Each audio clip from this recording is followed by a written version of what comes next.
Assalamualaikum warahmatullahi wabarakatuh. Alhamdulillahirrabbilalamin. Wabihi nasta'inu ala umuri dunia waddin. Wassalatu wassalamu ala asyrafil anbiya'i wal mursalin sayyidina wa maulana Muhammadin wa ala alihi wa sahbihi ajma'in.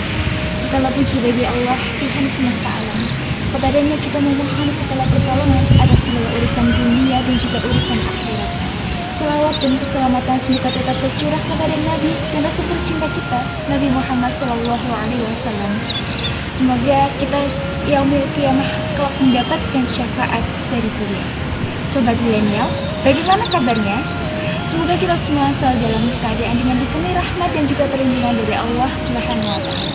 Sebelum melangkah lebih jauh, izinkan saya untuk memperkenalkan diri. Saya Khaironisa dari kelas 12 MIPA B SMA Negeri 22. Sobat milenial, kita sebagai generasi muda yang merupakan agent of change, yang merupakan tonggak peradaban Islam, kita mempunyai peranan penting untuk mencetak generasi yang berkualitas dan tentunya berbalik dengan syariat Islam, terutama dalam menyikapi situasi dan kondisi pandemi yang kita alami. Bukan berarti karena pandemi kita hanya bisa terpaku tangan. Tidak. Justru pada masa inilah Allah memberikan kesempatan kepada kita untuk kita bisa bermuhasabah diri, mengintrospeksi diri kita menjadi lebih baik. Satu hal utama yang perlu kita tanamkan dalam diri kita dalam menyikapi kondisi saat ini, yaitu teruslah berprasangka baik kepada Allah. Karena Allah Ta'ala itu sesuai dengan prasangka hambanya kepadanya. Jika kita berprasangka baik kepada Allah dalam menyikapi hal ini, insya Allah Allah akan memberikan jalan keluar. Allah akan menunjukkan jalan terbaik untuk menyelesaikan masalah kita.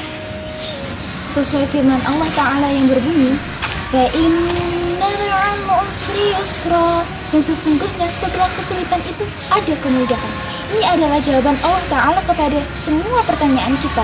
Allah telah menyiapkan sejauh-jauh hari cara penyelesaian atau solusi penyelesaian dari setiap masalah kita. Sebaliknya, jika kita berprasangka buruk kepada Allah, misalnya kita terbesit punya pikiran, wah, kayaknya Allah Ta'ala nggak sayang lagi deh sama kita. Buktinya Allah limpahkan nih cobaan berupa pandemi pada kita. Teman, secara tidak langsung kita telah meragukan kuasanya Allah. Allah itu maha baik. Allah itu mengetahui segala sesuatu yang ada di langit dan juga ada yang di bumi. Sesuai firman Allah dalam Quran surah Al-Baqarah ayat 155 yang berbunyi, Bismillahirrahmanirrahim. وَلَنَبْلُوَنَّكُمْ بِشَيْءٍ مِنَ الْخَوْفِ وَالْجُوعِ وَنَقْصٍ مِنَ الْأَمْوَالِ وَالْأَنفُسِ وَالثَّمَرَاتِ وَبَشِّرِ الصَّابِرِينَ. Di sini Allah menekankan kepada kita, Allah tidak akan memberikan beban kepada seseorang melainkan sesuai dengan kesanggupannya. Jadi jika hari ini kita diberikan musibah berupa cobaan ini, berarti Allah tahu kalau kita ini mampu, kita bisa melewati semua ini. Jadi teman-teman, positif thinking kepada Allah itu sangat penting. Sekali lagi, tetap terus semangat dan juga terus berpositif thinking kepada Allah.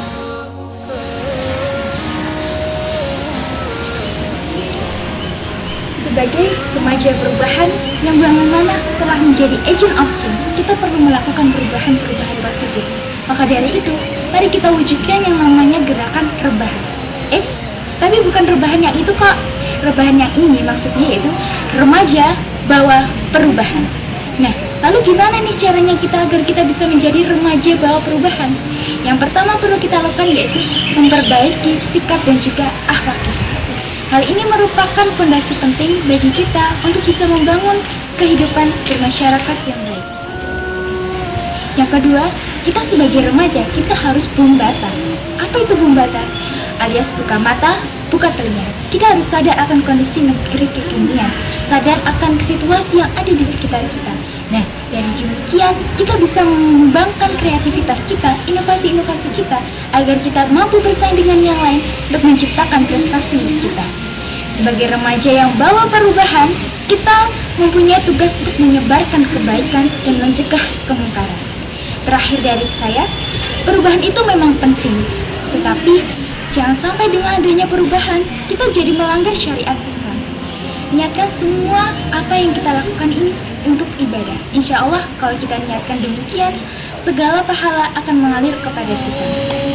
Dan ingat, jangan khawatir, karena kita punya Allah. Demikian penyampaian dari saya.